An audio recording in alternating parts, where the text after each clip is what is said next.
ಹೊಸಕೋಟೆ ನಗರದಲ್ಲಿ ಒಂದು ನಗರಸಭೆಯ ವ್ಯಾಪ್ತಿಯಲ್ಲಿ ರಾಜ್ಯಾದ್ಯಂತ ಪ್ರಪ್ರಥಮ ಬಾರಿಗೆ ಅಂಡರ್ಗ್ರೌಂಡ್ ಕೇಬಲಿನ ಅಳವಡಿಕೆಯನ್ನು ನಾವು ಮಾಡ್ತಾ ಇದ್ದೀವಿ. ಇದರಲ್ಲಿ ವಿಶೇಷವಾಗಿ ನಮಗೊಂದು ಸಂತೋಷ ಏನಂತಂದರೆ ಬರೀ ಅಂಡರ್ಗ್ರೌಂಡ್ ಕೇಬಲಲ್ಲಿ HD ಹೈ ಟೆನ್ಷನ್ ಮತ್ತು LT ಲೋ ಟೆನ್ಷನ್ ಅಂತಿದೆ. ಹೊಸಕೋಟೆ ನಗರದಲ್ಲಿ ನಾವು ಹೈ ಟೆನ್ಷನ್ ಮತ್ತು ಲೋ ಟೆನ್ಷನ್ ಎರಡನ್ನೂ ಕೂಡ ಬಳಸಿ ಅಂಡರ್ಗ್ರೌಂಡ್ ಕೇಬಲ್ ಮಾಡ್ತಾ ಇದ್ದೀವಿ. ಇದರಿಂದ ಸಾರ್ವಜನಿಕರಿಗೆ ಹೊಸಕೋಟೆ ನಗರದಲ್ಲಿರ್ತಕ್ಕಂಥ ಎಲ್ಲರಿಗೂ ಕೂಡ ಸಾಕಷ್ಟು ಅನುಕೂಲ ಆಗುತ್ತೆ. ವಿದ್ಯುತ್ತಿನ ಗುಣಮಟ್ಟ ಹೆಚ್ಚಾಗುತ್ತೆ, ಸೋರಿಕೆ ತಡೆಗಟ್ಟುತ್ತೆ ಮತ್ತು ತಂತಿಗಳು ಇವತ್ತು ಇರೋದ್ರಿಂದ ಏನು ಒಂದು ಸೇಫ್ಟಿ ಇದೆ ಆ ಸೇಫ್ಟಿ ಕೂಡ ಜಾಸ್ತಿ ಆಗುತ್ತೆ. ಜನಕ್ಕೆ ಅಪಘಾತ ಆಗೋಂಥದ್ದು ತಪ್ಪುತ್ತೆ. ಆ ಒಂದು ನಿಟ್ಟಿನಲ್ಲಿ ಇವತ್ತು ಸುಮಾರು 100 ಕೋಟಿಯಲ್ಲಿ ಇದನ್ನು ನಾವು ಮಾಡ್ತಾಯಿದ್ದೀವಿ. ವಿಶೇಷವಾಗಿ ಇದಕ್ಕೆ ನಾವು ಮಾನ್ಯ ಮುಖ್ಯಮಂತ್ರಿಗಳಿಗೆ, ಉಪಮುಖ್ಯಮಂತ್ರಿಗಳಿಗೆ ಮತ್ತು ಇಂಧನ ಸಚಿವರಿಗೆ ವಿಶೇಷವಾದಂಥ ಧನ್ಯವಾದಗಳನ್ನ ನಾವು ಈ ಸಂದರ್ಭದಲ್ಲಿ ಕೋರಬೇಕಾಗ್ತದೆ. ಯಾಕಂದರೆ ಅವರು ಹೊಸಕೋಟೆ ನಗರದ ಒಂದು ಬೆಳವಣಿಗೆ ಅಭಿವೃದ್ಧಿಯನ್ನು ಮನಗೊಂಡು ಇದಕ್ಕೆ ಈ ಒಂದು ಯೋಜನೆಯನ್ನು ಕೊಟ್ಟಿದ್ದಾರೆ ಅಂತಂದರೆ ಅವರಿಗೆ ಮನಸ್ಪೂರ್ವಕವಾಗಿ ಧನ್ಯವಾದಗಳನ್ನ ಈ ಸಂದರ್ಭದಲ್ಲಿ ನಾನು ಕೋರ್ತಾ ಇದ್ದೀನಿ. ಎಷ್ಟು ತಿಂಗಳಲ್ಲಿ ಈ ಒಂದು ಯೋಜನೆನ ಸುಮಾರು ನಾವು ಇಲ್ಲಿರ್ತಕ್ಕಂಥವರು ಅತ್ಯಂತ ವೇಗವಾಗಿ, ನೀಟಾಗಿ, ಸುಸರ್ಜಿತವಾಗಿ ಮಾಡಬೇಕು ಅಂತ ಮಾರ್ಗದರ್ಶಿ ಸೂಚನೆ ಕೊಟ್ಟು 6 ತಿಂಗಳೊಳಗಡೆ ಈ ಕಾಮಗಾರಿನ ಮುಗಿಸ್ಬೇಕು ಅಂತ ನಾವು ಅವ್ರಿಗೆ ಒಂದು ಗಡುವನ್ನ ಕೊಟ್ಟಿದ್ದೀವಿ.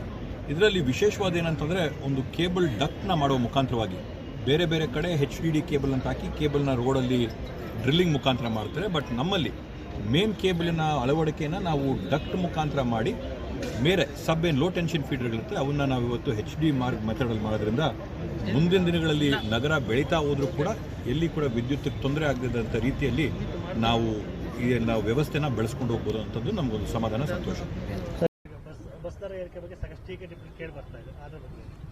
ಇವತ್ತು ವಿರೋಧ ಪಕ್ಷಗಳ ಕೆಲಸ ಸುಮ್ಮನೆ ಅನಗತ್ಯವಾಗಿ ಟೀಕೆ ಟಿಪ್ಪಣಿಗಳು ಮಾಡೋದು ಬಿಟ್ಟರೆ, ನಾವಿವತ್ತು ರಾಜ್ಯದಲ್ಲಿರ್ತಕ್ಕಂಥ 3 ಕೋಟಿ ಹೆಣ್ಮಕ್ಳಿಗೆ ಉಚಿತವಾಗಿ ಬಸ್ಸಲ್ಲಿ ಪ್ರಯಾಣ ಮಾಡೋಕ್ಕೆ ನಾವು ಅವಕಾಶ ಮಾಡಿಕೊಟ್ಟಾಗ ಹೆಣ್ಮಕ್ಳು ಕೆಟ್ಟೋಗ್ತಾರೆ ಅಂತ ಹೇಳ್ತಾರೆ.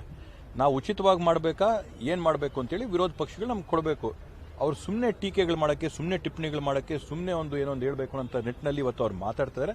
ಅದಕ್ಕೆ ಯಾವುದೇ ಒಂದು ಅರ್ಥ ಇಲ್ಲ. ಸಹಜವಾಗಿ ನಾವು ನೋಡ್ತಾ ಇದ್ದಂಗೆ ಇಂಧನ ದರ ಇವತ್ತು ಅದು ಕೇಂದ್ರ ಸರ್ಕಾರದ ಕೈಯಲ್ಲಿದೆ. BJP ಅವರು, ವಿರೋಧ ಪಕ್ಷದವರು ದಯವಿಟ್ಟು ಮನವಿ ಮಾಡಿ ಕೇಂದ್ರ ಸರ್ಕಾರದಲ್ಲಿ ಇಂಧನದ ಬೆಲೆನ ಕಡಿಮೆ ಮಾಡಿದ್ರೆ ನಾವು ಕೂಡ ಇವತ್ತು ಏನು ಸಂಚಾರದ ಒಂದು ಬೆಲೆ, ಟಿಕೆಟ್ ಪ್ರೈಸ್ ಏನಿದೆ ಅದನ್ನು ನಾವು ಕಡಿಮೆ ಮಾಡ್ಬೋದು. ಇವತ್ತು ಅವ್ರು ಅದನ್ನೇನು ಮಾಡಿದೆ, ಇವತ್ತಿಲ್ಲಿ ಬಂದು ಇವತ್ತು ಯಾಕೆ ವಿದ್ಯುತ್ ಜಾಸ್ತಿ, ಯಾಕೆ ಇವತ್ತು ಟಿಕೆಟ್ ಬೆಲೆ ಜಾಸ್ತಿ ಆಗಿದೆ ಅಂದರೆ ಬೇರೆ ಬೇರೆ ರೀತಿಯಾಗಿ ಇವತ್ತು ನಮ್ಮ ಡೀಸೆಲ್ ಬೆಲೆ ಆಗಿರ್ಬೋದು, ಜನಕ್ಕೆ ನಾವು ಕೊಡ್ತಾ ಇರ್ತಕ್ಕಂಥ ಸಂಬಳಗಳಾಗಿರ್ಬೋದು, ಇವೆಲ್ಲ ಕೂಡ ಹೆಚ್ಚಾಗಿದೆ. ಕಾಲಕ್ರಮೇಣವಾಗಿ ನಾವೆಲ್ಲ ನೋಡ್ತಾ ಇದ್ದಂಗೆ ಬಸ್ ದರಗಳ ಪರಿಷ್ಕರಣೆ ಆಗ್ತಾ ಇರ್ತಕ್ಕಂಥದ್ದು ಸಹಜವಾದಂಥದ್ದು. ಇದು ಕೂಡ ಸಹಜವಾಗಿ ಮಾಡಿರ್ತಕ್ಕಂಥದ್ದು. ಇದರಲ್ಲಿ ಯಾವುದೇ ಒಂದು ರಾಜಕೀಯ ಬಳಸಂತ ಅಗತ್ಯ ಇಲ್ಲ. ಬಟ್ ಇವತ್ತು ಅದನ್ನು ರಾಜಕೀಯನ ಬೆರೆಸಿ ಇವತ್ತು ಮಾಡ್ತಾ ಇದ್ದಾರೆ, ಅನಗತ್ಯವಾದದ್ದು.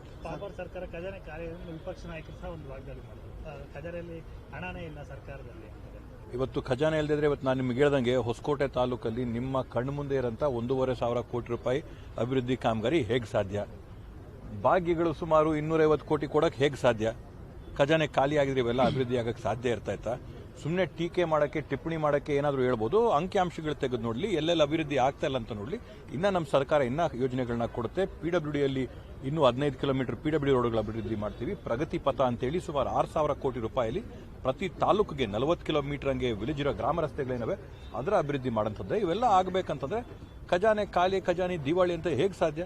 ಇವತ್ತು ಕರ್ನಾಟಕ ರಾಜ್ಯದ ಬಗ್ಗೆ ಅಪಪ್ರಚಾರ ಮಾಡ್ತಾ ಇರ್ತಕ್ಕಂಥದ್ದು ಅಂದರೆ ನೀವೇನೇನೆ? ಕೇಂದ್ರ ಸರ್ಕಾರದಿಂದ ಅಂತರೂ BJP ಅವರು ₹1 ಅನುದಾನ, ₹1 ಸಹಾಯ ನಮ್ಗೆ ಮಾಡ್ಕೊಡಲ್ಲ. ಹೋಗಿ ರಾಜ್ಯ ಸರ್ಕಾರ ತನ್ನ ಪ್ರಯತ್ನ ಮಾಡಿ ರಾಜ್ಯನ ಅಭಿವೃದ್ಧಿ ಮಾಡಬೇಕಂದ್ರೆ ಅದನ್ನು ಕೂಡ ನೀವು ಟೀಕೆ ಟಿಪ್ಪಣಿ ಮಾಡಿ ಸತತವಾಗಿ ಅವಮಾನ ಮಾಡ್ಕೊಳ್ತಾ ಬಂದು ಕರ್ನಾಟಕ ರಾಜ್ಯ ಅಭಿವೃದ್ಧಿ ಆಗಲೇಬಾರ್ದು ಅಂತೇಳಿ BJP ಅವರ ದೇಹ ಕಲ್ಪನೆ ಇದ್ದಂಗಿದೆ. ಈ ರೀತಿಯಾಗಿ ಮಾತಾಡೋದ್ರಲ್ಲಿ ಯಾವ ಅರ್ಥ ಇದೆ? ಯಾವ ಅಭಿವೃದ್ಧಿ ಕೆಲಸ ನಿಂತಿದೆ? ಯಾವ ಅಭಿವೃದ್ಧಿ ಕಾಮಗಾರಿ ಆಗದೆ ಇದೆ?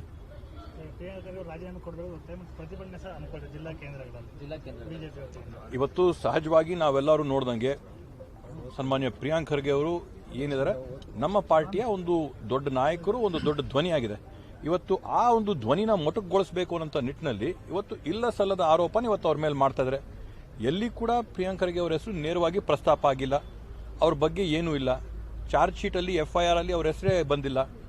ಅವ್ರನ್ನ ಯಾಕೆ ಇವತ್ತು ಅವ್ರು ಕೇಳ್ತಾ ಇರೋದ್ರೆ ಇವತ್ತು ವಿರೋಧ ಮಾಡ್ತಾ ಇದ್ದಾರೆ. ಕೇಂದ್ರ ಸರ್ಕಾರದ ವಿರುದ್ಧ ಆಗಿರ್ಬೋದು, ರಾಜ್ಯ ವಿರೋಧ ಪಕ್ಷದ ಬಗ್ಗೆ ಆಗಿರ್ಬೋದು, ಅವರಲ್ಲಿರ್ತಕ್ಕಂಥ ಕುಂದು ಕೊರತೆಗಳನ್ನ ಎತ್ತಿ ತೋರಿಸಂತ ಒಬ್ಬ ನಾಯಕರ ಧ್ವನಿನ ಮೊಟಕುಗೊಳಿಸಂತ ಒಂದು ಕುತಂತ್ರ ಪಿತೂರಿ ಅವರು ಮಾಡ್ತಾ ಇದ್ದಾರೆ. ಯಾವುದೇ ಕಾರಣಕ್ಕೂ ಅದರಲ್ಲಿ ಅವರು ಯಶಸ್ಸು ಕಾಣೋದಿಲ್ಲ. ಅವರ ಪಾತ್ರ ಇದರಲ್ಲಿ ಯಾವುದೂ ಇಲ್ಲವೂ ಇಲ್ಲ.